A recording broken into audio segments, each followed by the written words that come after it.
Glória a Deus. Eu cumprimento os irmãos mais uma vez com a paz do Senhor Jesus. Amém? Quero te convidar a abrir a sua Bíblia no livro dos Salmos.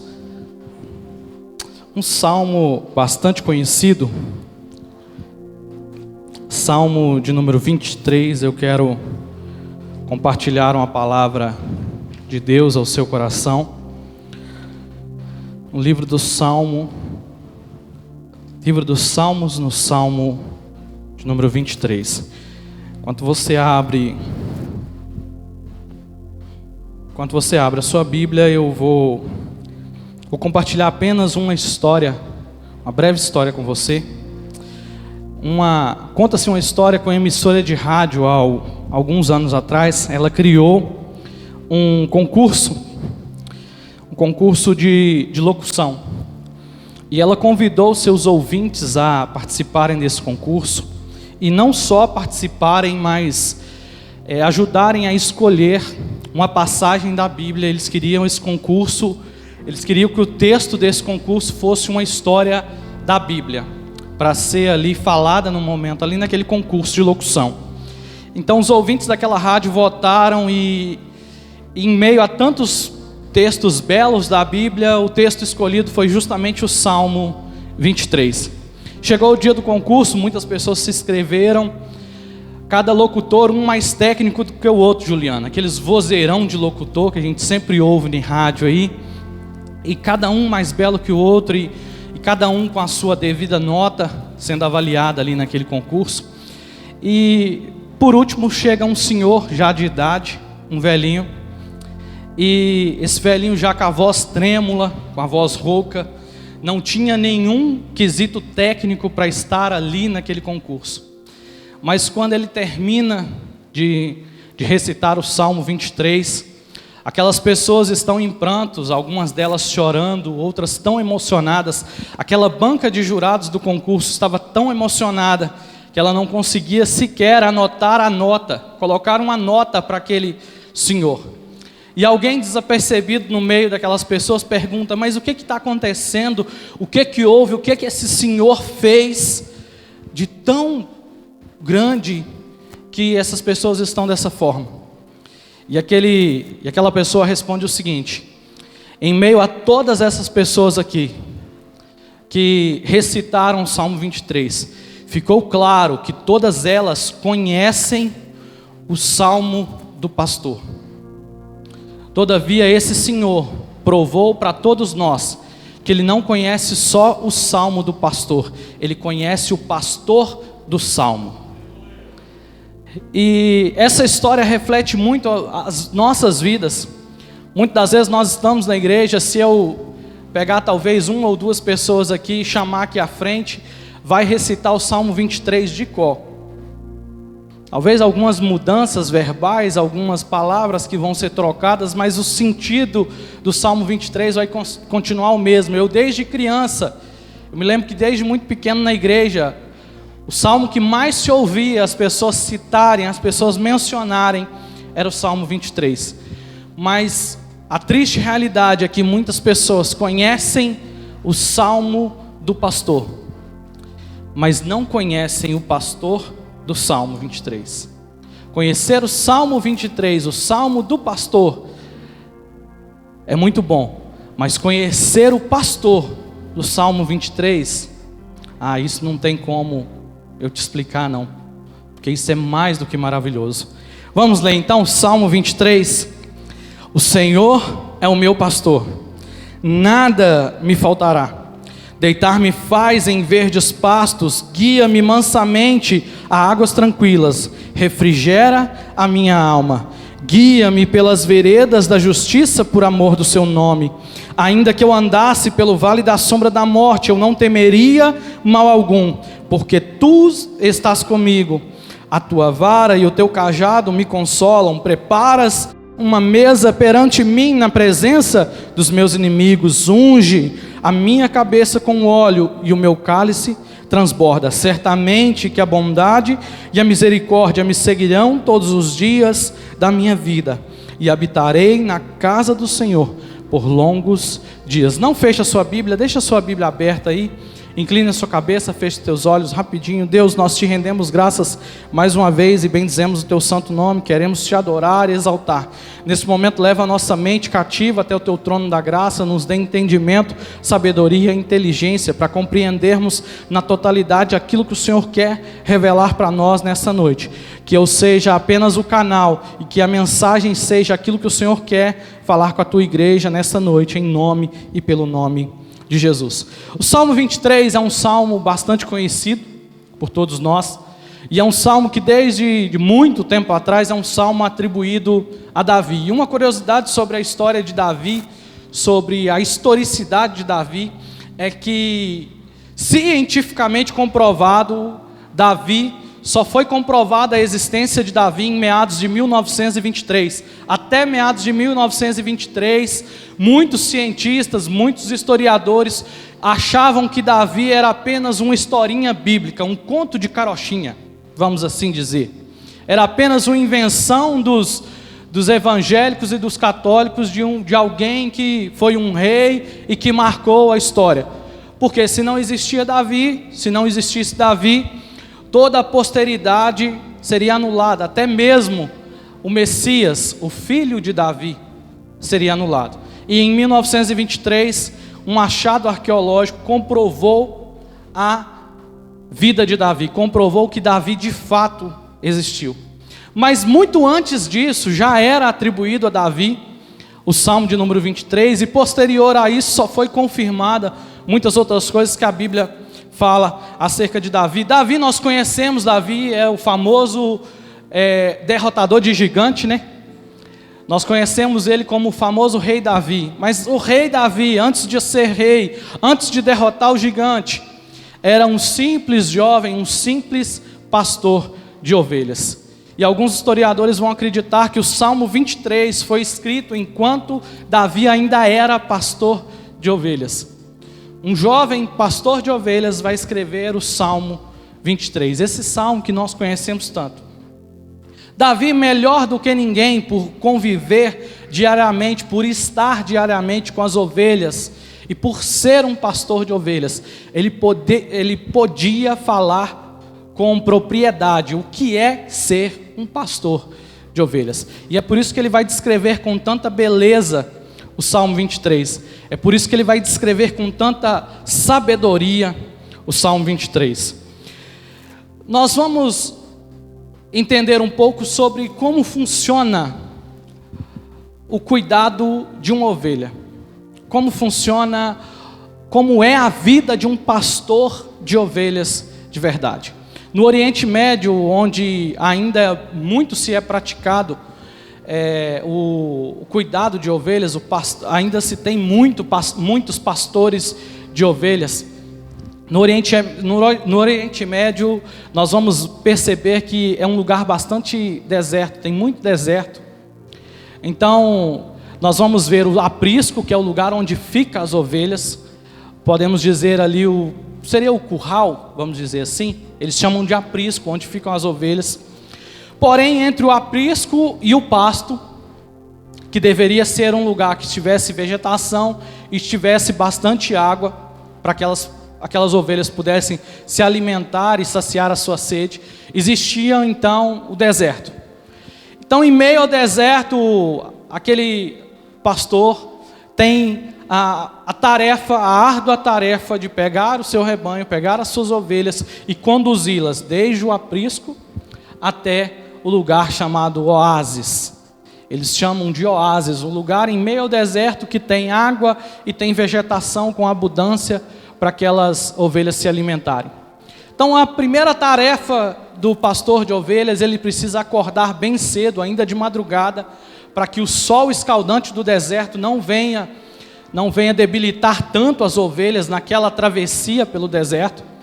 Então, o pastor de ovelhas vai ter que acordar muito cedo e vai sair bem cedo de casa com as suas ovelhas, atravessar o deserto até o oásis. Porém, essa travessia do deserto ela é um pouquinho complicada, não simplesmente pelo fato de ser um deserto, mas por algumas características, algumas propriedades específicas da ovelha. Se você conhece um animal medroso, é porque você ainda não conheceu a ovelha. A ovelha ainda é mais medrosa do que você pensa que é. A ovelha é tão medrosa, mas tão medrosa que ela tem medo da própria sombra. A própria sombra da ovelha pode assustá-la. Você sabia que a ovelha tem medo do barulho da água? Se ela estiver passando perto de um rio e a correnteza daquele rio fizer barulho, essa ovelha fica apavorada, de tanto medo que ela tem. Ela não consegue identificar, porque ela não tem defesas naturais, ela não tem nada, ela não tem garra, ela não tem dentes afiados, ela não tem veneno, ela não tem nada para se proteger.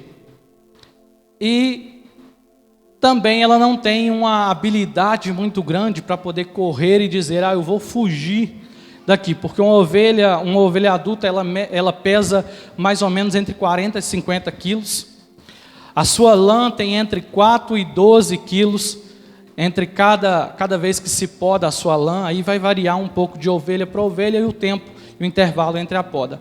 Então é um animal pesado, é um animal lento, é um animal sem autodefesa, por isso que é um animal tão medroso.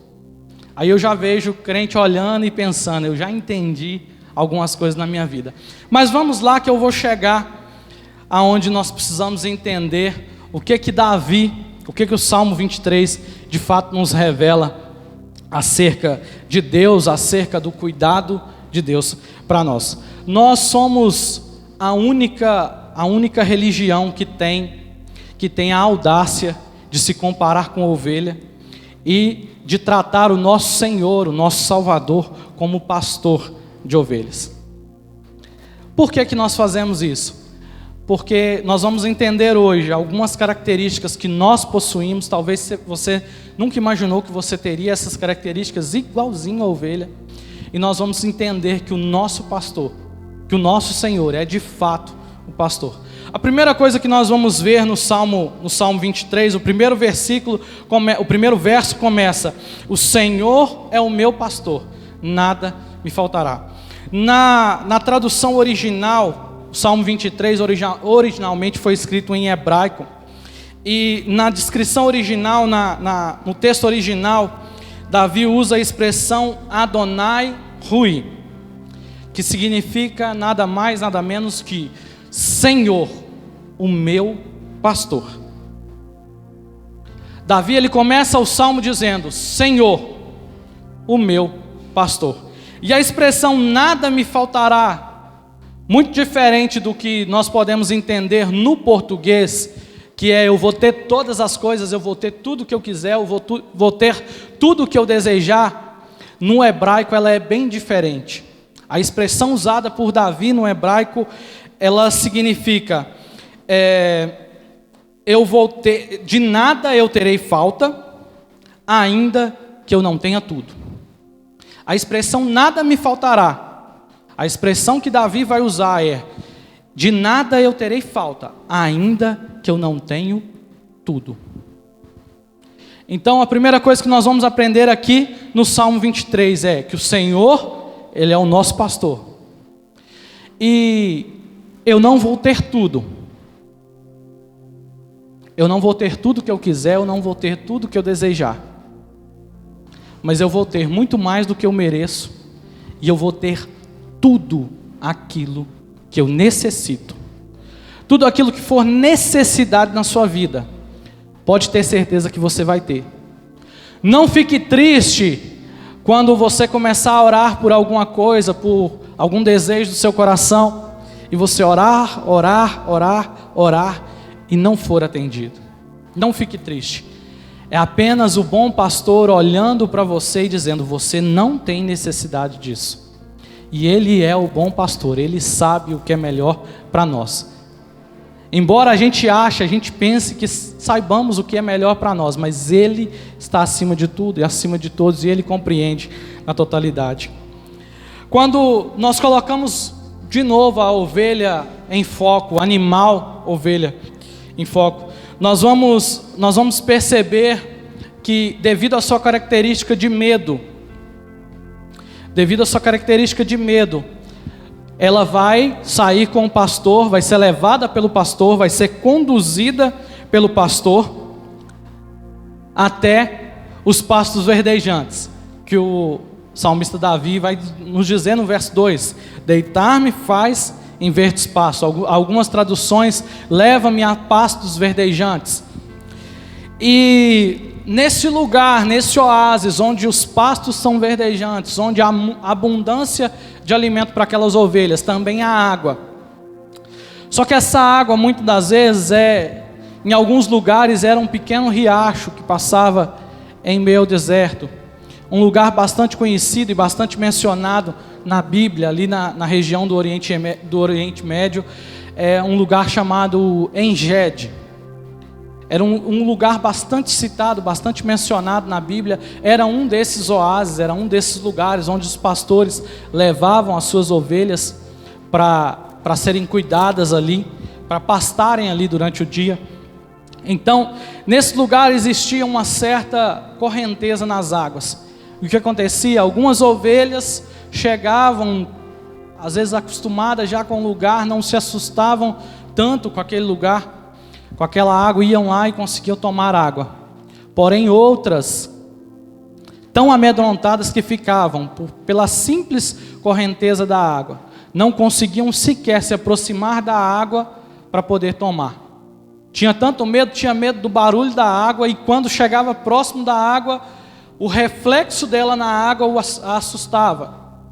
Então o que é que o pastor tem que fazer nesse momento? Para a ovelha não morrer de sede, para a ovelha não morrer ali naquele lugar, mesmo estando cercada por água, por abundante água, a ovelha não consegue tomar água. Imagine só, você vendo uma ovelha do lado de uma fonte de água, onde só ela baixar e tomar água, mas ela vai ficar ali e definhar até morrer de sede, simplesmente pelo medo. Isso acontece com a gente demais da conta. Quantas vezes nós estamos diante do problema, diante da adversidade, diante da dificuldade, o problema está nos matando, nos destruindo, porque simplesmente nós temos medo de levantar a cabeça, estufar o peito e seguir em frente. Muitas das vezes os problemas que estão nos assolando, estão nos matando, não é porque Deus nos abandonou, não. Não é porque Deus nos deixou jogados, não. É porque nós estamos com tanto medo que nós não temos coragem de levantar a cabeça e seguir em frente. Você só precisa seguir em frente. Mas como Ele é o bom pastor, o que é que o bom pastor faz? O bom pastor vai lá, se agacha até a água, pega a água na mão e vem com a água na mão e dá na boca da ovelha. Leva na boca da ovelha. É por isso que o salmista Davi vai dizer: guia-me mansamente às águas tranquilas. Mas se essas águas não estiverem tão tranquilas, ele continua o verso 3: refrigera a minha alma. Mesmo em meio ao medo, mesmo em meio à dor, mesmo em meio à adversidade, Ele vem com todo amor, pega a água nas suas mãos e leva até a boca da ovelha. E é por isso que muitas das vezes nós não morremos diante da adversidade, diante do problema. É porque Ele vem e refrigera a nossa alma. Continuando no Salmo 23, o salmista vai continuar dizendo no verso 4: ainda que eu andasse pelo vale da sombra da morte. Alguns historiadores eles acreditam que esse vale da sombra da morte era um lugar físico. Era um lugar físico que Davi descreve. Existia na região de onde Davi habitava, onde estava situada Israel, existia alguns lugares montanhosos. Muitas das vezes nós falamos de deserto, a gente pensa, algumas pessoas pensam um monte de areia. Eu até uns 10 anos atrás eu achava que deserto era aquele monte de areia, né? Que a gente via em filme. Mas a região de Israel, a região do Oriente Médio, embora seja uma região deserta, ela tem muitas montanhas, muitos lugares com pedras, onde não há vegetação, onde o sol castiga demais durante o dia. E à noite o frio é literalmente de matar. E essa região montanhosa, muitas das vezes, muitos pastores precisavam passar por esses lugares. Esses lugares ficavam exatamente no meio do caminho que eles tinham que percorrer, entre o aprisco, onde ficavam as ovelhas, onde as ovelhas dormiam, repousavam, e o oásis. Então, quando Davi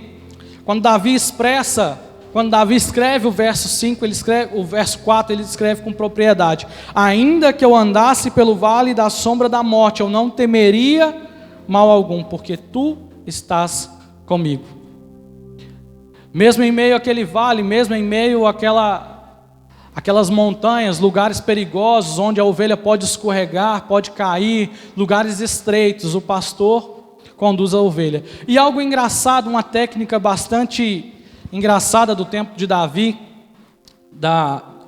praticada ali no Oriente Médio. Alguns pastores praticam isso até hoje, uma técnica desenvolvida pelos próprios pastores para auxiliá-los nesse trajeto, é que alguns pastores cantam ou tocam.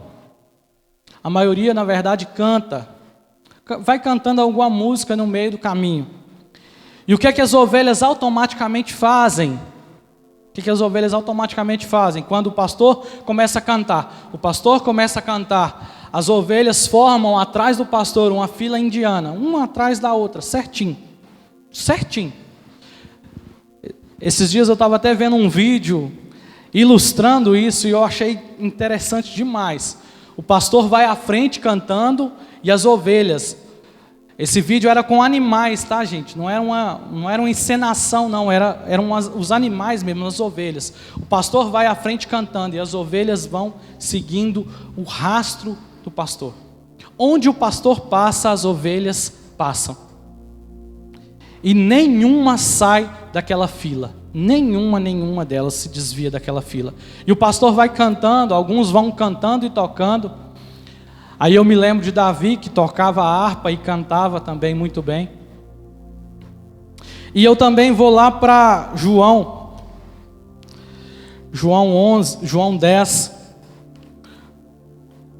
no verso 27, que o próprio Jesus diz assim: as minhas ovelhas ouvem a minha voz, e eu as conheço, e elas me seguem. Será que se você ouvir hoje a voz do seu pastor, você reconhece? Será que se você ouvir hoje a voz do seu Senhor, você consegue reconhecê-la? Aqui eu quero abrir um raciocínio ainda maior acerca disso. Não simplesmente o nosso Deus como pastor, mas agora falando do seu pastor, literalmente, pastor Márcio Gevergi. Será que você tem ouvido a voz do seu pastor?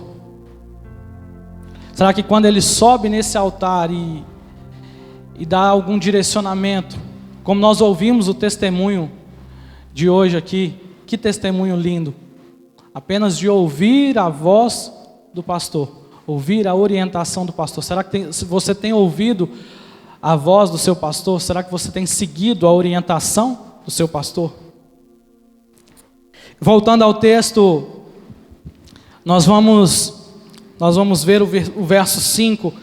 Preparas uma mesa perante mim na presença dos meus inimigos, unge a minha cabeça com óleo e o meu cálice transborda. Às vezes nós lemos o início do verso 5, preparas uma mesa perante mim na presença dos meus inimigos. Vem aquele sabor de vingança, sabe? No nosso coração, vem aquele gostinho de vingança. Não, mas não tem nada a ver com isso aqui. Tem nada a ver com vingança. Não pense nisso, não leve por esse lado. Para entender esse versículo, nós precisamos voltar um pouquinho no verso 4. Pelo vale da sombra da morte. Enquanto aquelas ovelhas estavam andando pelo vale, às vezes acontecia o quê? Às vezes uma ovelha ou outra escorregava e caía. Quando essa ovelha escorregava e caía, aí entra o papel importantíssimo do cajado na mão do pastor. Aquela vara, aquele pedaço de pau que os pastores carregam, ela tinha basicamente 3 funções. A primeira delas, aquela parte curvada, parece um gancho, a gente conhece muito bem, era para pegar no pescoço da ovelha, se a ovelha caísse em um buraco, onde o pastor não conseguisse alcançar ela com as suas mãos, ele estendia aquela parte do seu cajado, puxava pelo pescoço de volta, e a trazia de volta. Segunda função do cajado era o que a gente conhece também, de ajustar o caminho, como se fosse uma vara. Dá um toque na ovelha, a ovelha está saindo do caminho, ele dá um toque na ovelha, a ovelha volta para o caminho. E existe uma terceira função que está um pouquinho escondida na maioria dos pastores, principalmente os mais modernos. Os antigos criaram isso, mas os mais modernos usam também um pouco mais, que existe como se fosse uma lança, uma flecha, na verdade, escondida ali naquele cajado. Alguns pastores criam como se fosse um encaixe, mais ou menos no meio do cajado, eles criam como se fosse um encaixe, onde ele tira, onde ele desencaixa, e um dos lados do cajado vira uma lança, onde se vier algum animal, se tiver algum perigo, algum animal tentando arrebatar uma de suas ovelhas, ele pega aquilo ali e lança como uma flecha, joga como se fosse uma flecha, uma lança para ali matar aquele animal que está colocando as suas ovelhas em perigo. Então, quando Davi fala do verso 5, preparas uma mesa perante mim na presença dos meus inimigos, quando, se porventura, no meio do caminho nós escorregarmos, e os predadores estiverem à volta, apenas esperando um vacilo nosso, porque os animais ali no meio daquele lugar, no meio do deserto, eram animais inteligentes. Eles sabiam que se eles tentassem atacar a ovelha próximo do pastor, eles não tinham chance. Mas se a ovelha estivesse afastada do pastor e eles fossem atacar, a chance de sucesso era muito maior. Então aqueles animais predadores ficavam escondidos em meio aquelas montanhas, aquelas rochas escondidos, para na hora que uma ovelha escorregasse, caísse ali naquele lugar, naquele buraco, eles vinham correndo.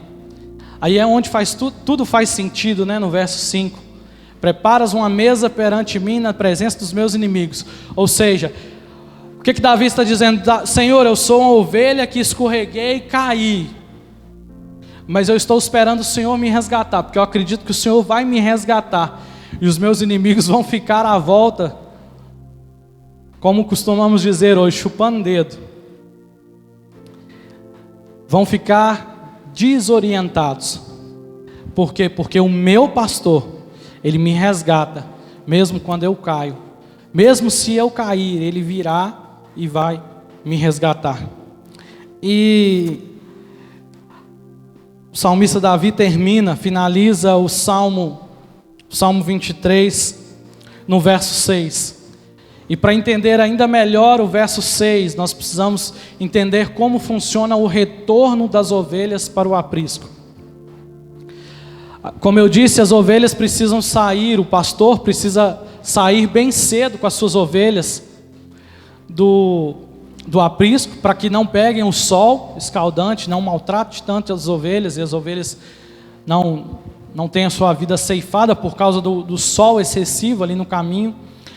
Mas ao entardecer, na hora de voltar para o aprisco, aí tem uma outra questão. Ele não pode voltar muito cedo, porque tem o sol escaldante que vai ferir as ovelhas, vai matar as ovelhas, porém ele não pode voltar muito tarde, porque se ele voltar muito tarde, cair à noite, aí as ovelhas também não têm chance nenhuma em meio ao frio do deserto. O lugar faz tanto frio que a ovelha não tem chance nenhuma de sair com vida. Então ele não pode sair muito cedo, porque senão o sol vai maltratar. E ele não pode sair muito tarde, senão o frio da noite, quando cair o frio, as ovelhas não aguentam mais prosseguir. E ainda tem outra questão, tem um intervalo que ele precisa acertar muito bem. E esse trajeto, ele precisa fazer esse trajeto cronometrado, ou seja, ele precisa calcular muito bem o caminho e quanto tempo ele vai gastar nesse caminho. E quando elas retornam para o aprisco. O papel do pastor quando chega no aprisco é recontar as ovelhas. Ele conta de manhã na hora de sair, ele conta quantas ovelhas tem, vai até o oásis, volta de tarde. Quando volta de tarde, ele conta de novo as ovelhas. Aí nós nos lembramos da passagem que Jesus conta a parábola do pastor e das 100 ovelhas. Que ele perdeu uma e ele sai ao encontro, mesmo em meio à noite. Porque se o pastor voltou para o aprisco, é porque já está anoitecendo, a noite já está caindo. Então aquele bom pastor, ele vai largar, vai deixar as 99 ali muito bem guardadas, muito bem protegidas no aprisco. Entenda que quando ele deixa as 99, ele simplesmente não as abandona, elas estão num lugar seguro, elas estão num lugar onde elas podem descansar, elas podem repousar. E ele as deixa ali e vai ao encontro da uma ovelha, apenas uma que se desgarrou e se perdeu. Mas ele vai ao encontro dela. E ele resgata essa ovelha, ele cura as suas feridas e a traz de volta para o aprisco. Ele guarda a sua vida. Para finalizar, eu quero contar uma outra história. Um ônibus de turismo passeava perto da fronteira entre Israel e o Egito, e ali era um lugar onde esse ônibus estava passando especificamente, era um lugar que havia bastante água, bastante pasto. E naquele dia, naquela hora, tinha muitos pastores cuidando das suas ovelhas ali naquele lugar. E esses turistas ali dentro daquele ônibus pediram para o motorista daquele ônibus parar. Não, pare aí um pouquinho, a gente quer tirar algumas fotos aqui nesse lugar bonito. Os pastores de ovelha ao fundo, cuidando das suas ovelhas, eles não poderiam se aproximar muito, mas a uma determinada distância, pelo menos tirar foto eles conseguiam. Aqueles turistas pediram, o motorista mais do que depressa atendeu aquele pedido. E enquanto uns tiravam fotos, alguém viu um pastor pegar uma ovelhinha, colocar no seu colo, pegar a pata da ovelha e quebrar a pata da ovelha. E depois, assim que ele acabou de quebrar a pata da ovelha, ele pega uma faixa e começa a enfaixar a pata daquela ovelha. Aí aqueles turistas indignados perguntaram para o motorista: ô motorista, aqui não tem nenhuma ONG, nenhum órgão que proteja esses animais, olha o que aquele pastor está fazendo. E aquele motorista mais do que depressa vai até aquele pastor e conversa ali com aquele pastor e pergunta o porquê daquilo. Porquê daquele pastor ter quebrado a pata da sua ovelha. Aí aquele pastor começa a contar: essa ovelhinha aqui tem me dado muito trabalho. Ela já fugiu por diversas vezes, e nas últimas vezes que ela fugiu, em uma delas, ela ficou 3 dias perdida. E quando nós as encontramos, ela estava cheia de carrapicho, cheia de sujeira na sua lã, o que impossibilita que nós possamos vender a sua lã. Então ela teve que ter toda a sua lã raspada, jogada fora, porque não servia para mais nada, aquela lã toda contaminada. E pronto, uma outra vez ela fugiu de novo, e só não morreu porque um dos nossos amigos a encontrou no meio do deserto, e sabia que a ovelha era minha, e trouxe de volta para mim.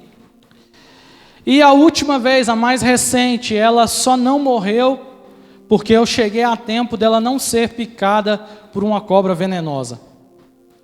Então, Os meus amigos me recomendaram que eu vendesse essa ovelha para um matadouro. Como a lã dela não tinha proveito, e ela fugia muito, ela estava dando muito trabalho, muita dor de cabeça, eles me recomendaram para que eu vendesse essa ovelha para um matadouro. Aqui vem algo interessante sobre a ovelha também, é que a ovelha quando ela ficava velha ou ficava teimosa como essa ovelha, ela não era vendida para outro pastor. Por quê? Porque a ovelha não se acostuma com outro pastor. Se ela for vendida para outro pastor que não seja o dela, ela não se alimenta, ela não toma água, ela vai definhar e vai morrer, porque ela não aceita ser alimentado por alguém que não seja o seu pastor. Então ali naquela ocasião ele não podia vender aquela ovelha, não tinha como vender para outro pastor, a solução era vender para um matadouro. Só que aquele pastor tinha um apego emocional muito grande com aquela ovelha. O que ele decidiu? Ele decidiu quebrar a sua pata para que a impossibilitasse de correr, de fugir. Aí você pensa assim, nossa, mas que pastor ruim, né? Que pastor ordinário, só para a ovelha não fugir. Não. Ele deu ali a sua maior prova de amor, sabe por quê? Você lembra que eu falei que a ovelha pesa mais ou menos 40, 50 quilos na fase adulta? Aquela ovelha era uma ovelha na fase adulta. Embora nós vamos desconsiderar aqui o peso da lã, que imaginamos que a lã foi cortada porque não valia nada mais. Então, aquela ovelha, vamos pensar que ela tinha 50 quilos, aquela ovelha não conseguia mais caminhar. Como é que ela voltaria para casa? Sabe o que o pastor precisa fazer? Precisa pegar a ovelhinha, colocar no colo. E durante todos os dias que aquela ovelha ficar com a pata enfaixada, o pastor terá o trabalho de pegá-la no colo, levá-la para casa.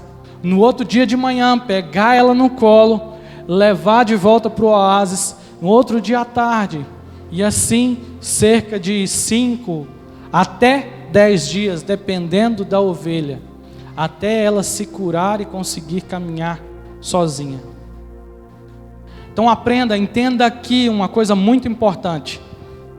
Às vezes o problema que você está passando, a dificuldade que você está enfrentando, seja apenas Deus tentando tirar um pouquinho da sua rebeldia, da sua tentativa de fuga, da sua tentativa de sair do caminho, de se desviar do caminho. Mas Ele não está sendo ruim com você, sabe por quê? Embora Ele tenha quebrado uma pata sua, tenha quebrado uma perninha, Ele não te deixou ao léu, Ele está te carregando no colo e te levando no colo. Diante da tua dificuldade, diante do teu problema, Ele está te conduzindo no colo. E quando você passar dessa luta, quando você sair do outro lado, tenha certeza que você sairá muito melhor do que você entrou. Deus abençoe a sua vida, em nome de Jesus.